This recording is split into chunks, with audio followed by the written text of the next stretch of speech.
Hello there, welcome to my channel, and this is the last video in the installment series I'm doing on the Boox Go 7 Color second generation e-reader and e-note taker using the Kaleido 3 Color e-ink technology. I've taken this device through its paces. I think I have a good sense of the highlights, the lowlights, and the other things to consider. So why don't we just go through those real quickly, and then I'll finish off then with my summary of who the device is for and how it stands in the marketplace, because there is a lot of competition, believe it or not, in the 7-inch e-ink space. Alright, so let's begin with the primary pros, those reasons that you might use predominantly to identify whether you wanted to purchase this device or not. And this is in no particular order, just alphabetical, but we're going to start with access to the Google Play Store. And this is actually one of the highlights, so it's fitting that this is on top of the list. This basically gives you the ability to download apps from all sorts of different reading ecosystems, whether it's Kindle, Kobo, Google Books, Barnes & Noble, Libby, and what have you. In addition to that, you have access to other apps, you have access to Flipboard, Google News, and so on. So just a lot more potential because you have that access to the store. Of course, not every app is optimized for an e-ink screen, but reading apps in particular do quite well. And there's other apps even beyond that that are useful too. So that's a huge plus for this particular device and distinguishes it from a device like the Kobo Libra Color, which is just focused on Kobo's app and to a lesser degree Overdrive as well. Next up, the native note-taking, both reading and writing apps for this device are really good. Boox has a long tradition of having a very detailed, probably more features per square inch than any other device, and this obviously carries that forward onto this particular device. It just gives you a ton of features, a ton of tools to work with. Sometimes that can be overwhelming, but ultimately it just gives a lot more power to their internal apps.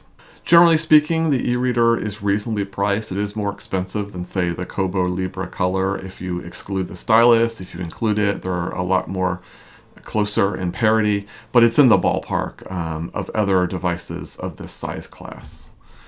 The interface is very snappy, it's very responsive, you'll never feel sluggish on this device, so it's very satisfying to use. Okay, so we've gone over, the great strengths of the device, but what are some of the more compelling reasons why you might want to pass on this particular device? And it starts with the screen size. At 7 inches, it's just not ideal for note-taking. To give you a sense of what that is, it's basically equivalent to a piece of paper that's about 5.5 inches tall by 4 inches wide. So if you can take a piece of paper and kind of cut that out, that would give you a really good sense of that screen size. Obviously, you can work with it, but it's more like a pad of paper that you might jot, just quick ideas down or lists or what have you. It's not as good as devices even in the 7.8 or 8-inch class that I think gives a lot more breathing room. Because remember, not only is it tight to begin with, but you have the UI which kind of cramps things in a little bit more as well. So that's just one of the things. If you're really considering the note-taking aspect, this may not be the right screen size to consider. Color is great on e-ink. I really love Kaleido 3 Color, which is what we have on this device, but there's no question there's limitations. For example, you can only represent a little over 4,000 different colors. That's way different than the screens we're used to that may be able to express millions of colors. So it's a huge limitation, and color accuracy can suffer as a result. In addition to that, the PPI of the color is at 150. Black and white is at 300, so that's right there where you'd hope it would be. But at 150, you do start to see images kind of break down a little bit. At a glance, they look good, but upon close scrutiny, you do see the flaws fairly quickly at that pixel density. There's a notable learning curve with Boox devices, and this is something that's kind of nuanced. It's a little bit difficult to convey. I mean, if you wanted to pick up a Boox device and just start reading or just start writing notes, in a lot of ways you can do that, and you don't necessarily have to go through a major learning curve just to pick it up and get started. So That's an important point to note. But if you really want to understand, the power of the device and what it can do for you and all the tools that are available, that's when the learning curve comes in. So to take advantage of all of that, it does take a little bit in the beginning of concentrated effort to understand what the device is capable of and how to go about it. So that's what I mean here by a large learning curve. The reading app UI is not particularly good. So the plus of the Boox devices is, as I mentioned, they throw so many features in there. It's more than any other company out there in the e-ink space. That's the good news. The bad news, though, is the UI in many ways reflects that. And it doesn't reflect necessarily a really well thought out UI that basically puts the most common features to the forefront and hides the more secondary features. And that's no more true than in the reading app. Again, you can just launch into the reading app. If you're doing basic reading, you're not really going to encounter this. But if you want to go in the details and kind of manipulate your documents, then you quickly get into a lot of detail. You have to kind of find it in multiple menus and what have you. And it could be done a lot better. They've tried to improve that by adding presets where you can just click on a button and they have different effects. And that helps, but I think ultimately they just really need to redesign it from the top down. And it suffers here, as it always has, but it's even more acute on a smaller screen size. The writing feels disconnected. And again, to be fair, I am using a third-party stylus as I was not able to acquire the official Boox stylus as of this viewing. But I suspect that the technology is the same, and I didn't feel as connected with writing as I do with traditional Wacom e-ink devices, which I think is vastly superior because you don't have to charge the stylus, because you feel more connected with the writing. You can use different styluses interchangeably as long as they're on the Wacom EMR standard. So I just think using a capacitive stylus like this is just a step backwards in multiple ways, both in terms of price, in terms of the disconnect of this writing, as well as having a charger stylus. I just don't see what the benefits of that are. And that's definitely something I'm disappointed with the writing experience on this particular device. So now we're into the secondary pros, and this is where basically these are things that I don't know are necessarily, buy or not buy criteria, the pros and the cons, but they are things that were notable to me, and I think they're worth calling out.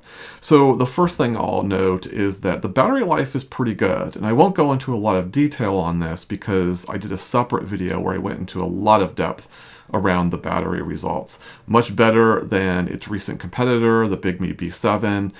Maybe not quite as good as the Kobo Libra Color, but I still felt, generally speaking, it was fine battery. I didn't have any particular concerns relative to other devices. Not the best, but certainly not the worst.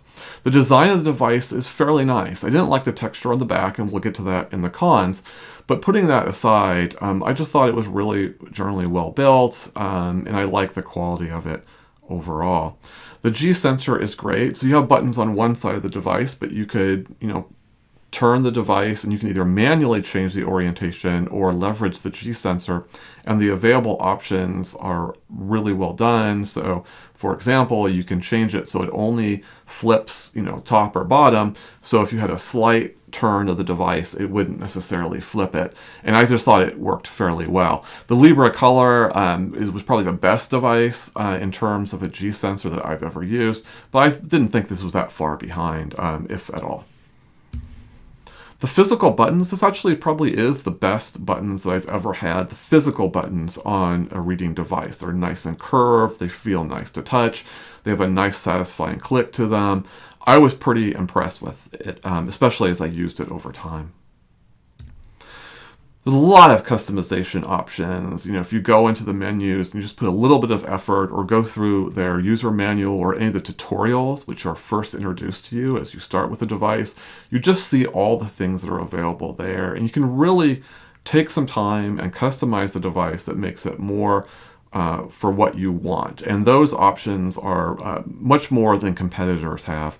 Certainly relative to Kobo, which is very much you've got one UI and you get what you get. This is an experience that you can tailor. And that has its pros and cons, but I think it's worth calling out as a pro because it just gives you the ability to make that device much more aligned to what you want as opposed to a one-size-fits-all approach. The cover is nice. I really like the cover, and a couple things I'll point out about that.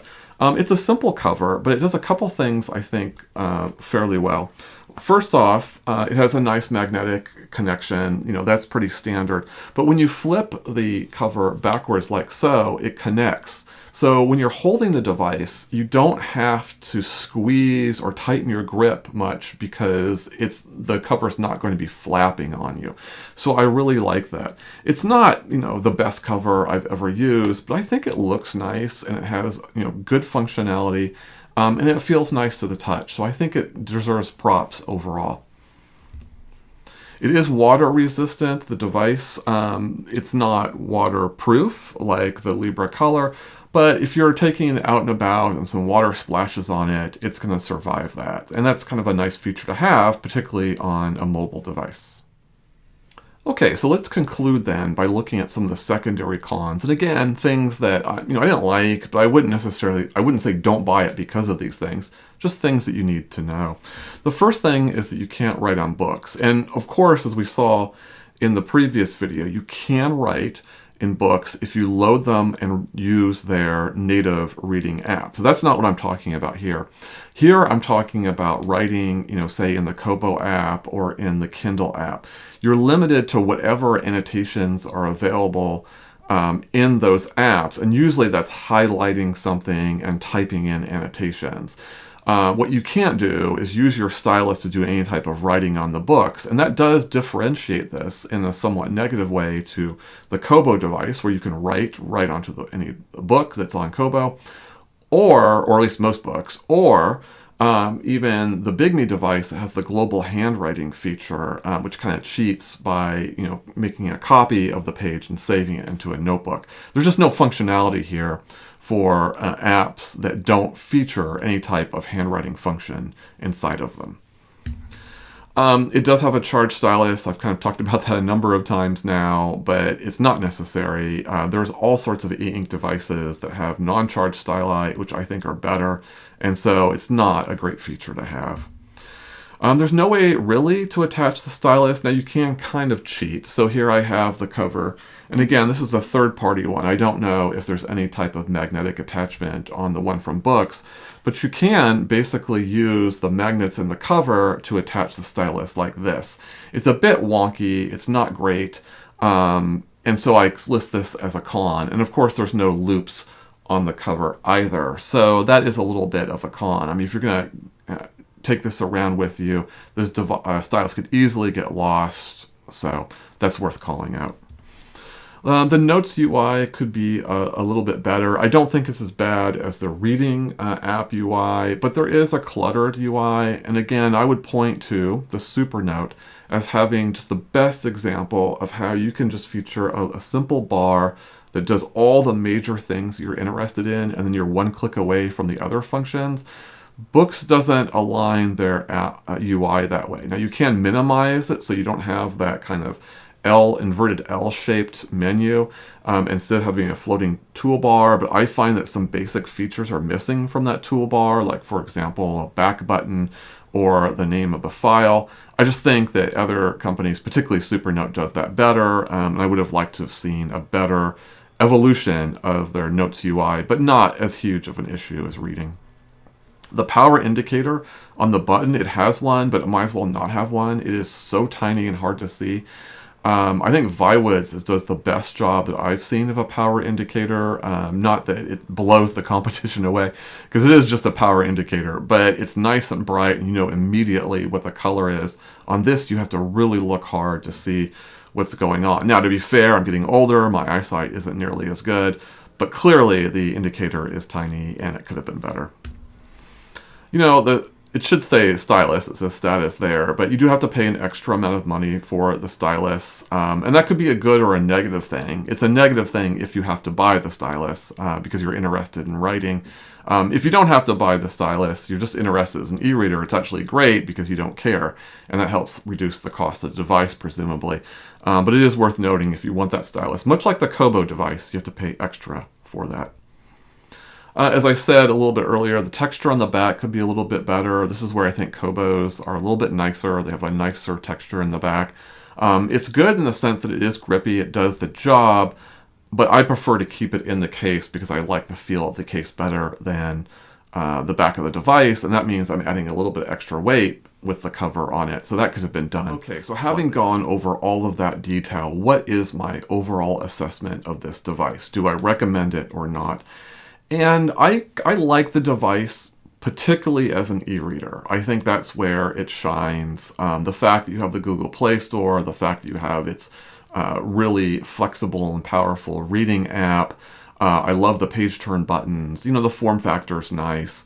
I like all of that. And that's the argument for this over a device like the Kobo Libra Color, which is obviously more focused in that it's just the Kobo app and it's just their integration with Overdrive. You have all those features on the Boox device and more. So that's the argument for that. The argument for the Kobo device, though, is that the version of the Kobo app native to the Kobo device is different than the Android version of their app, and it's better on the Kobo device. I really like, for example, the ability to see the chapters ahead and their relative lengths. I appreciate that, and it helps me plan, do I read one more chapter of the book, or is this a good time to pause reading for the night?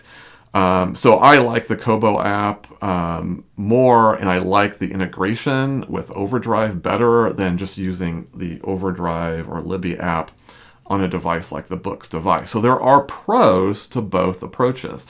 And I don't know ultimately that I actually recommend one device over the other. I think that if you just focus on the specifications and what you're looking for, that would determine which camp you fall in. For example, if you're happy with the Kobo library, you like their app, and you like that Overdrive integration, then that's a great option. But if you like the flexibility of the Go device, and you like the fact that it's got all those different applications and it can go a little bit even beyond reading, then that's the better device.